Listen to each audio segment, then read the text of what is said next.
Hello friends, ഞാൻ doctor Athira, dental സർജനാണ്. ഇന്നത്തെ video ജിഞ്ചിവെക്ടമിനെ കുറിച്ചാണ്. ശരിക്കും മോണ കാണുന്ന കൂട്ടുകാർക്ക് എല്ലാവർക്കും കമ്പിയിടേണ്ട ആവശ്യമൊന്നും ഇല്ല കേട്ടോ. ഇതുപോലെ ചില കൂട്ടുകാരുടെ പല്ല് പൂർണ്ണമായിട്ടും മോണയിൽ നിന്ന് പുറത്തു വരാത്തത് കൊണ്ടാണ് ഇതുപോലെ മോണ കാണുന്ന ചിരി ഉണ്ടാവുക.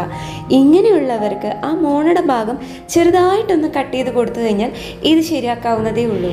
ഇതിന് പ്രത്യേകിച്ചൊരു അളവൊക്കെ ഉണ്ട് കേട്ടോ. കറക്റ്റായിട്ട് അത്രയും അളവ് മാത്രമേ ഡോക്ടർ മോണ നീക്കം ചെയ്യുകയുള്ളൂ. പല രീതിയിൽ നമുക്ക് ജിഞ്ചിവെക്ടമി ചെയ്യാൻ പറ്റും. ലേസർ ഉപയോഗിച്ച് ചെയ്യാം, സർജിക്കൽ ബ്ലേഡ് ഉപയോഗിച്ച് ചെയ്യാം, അതല്ലെങ്കിൽ ഇലക്ട്രോ കോട്ടറി ഉപയോഗിച്ചും ചെയ്യാവുന്നതാണ്. ഇത് ചെയ്യുന്നതിന് തുടക്കത്തിൽ ഡോക്ടർ ആ ഭാഗങ്ങളെല്ലാം തന്നെ മരവിപ്പിക്കുന്നതാണ്. ശേഷം ഏത് രീതിയിലാണ് ഇത് നീക്കം ചെയ്യുന്നത് വെച്ചാൽ ആ രീതിയിൽ ഈ മോണ എല്ലാം തന്നെ നീക്കം ചെയ്യുന്നതാണ്.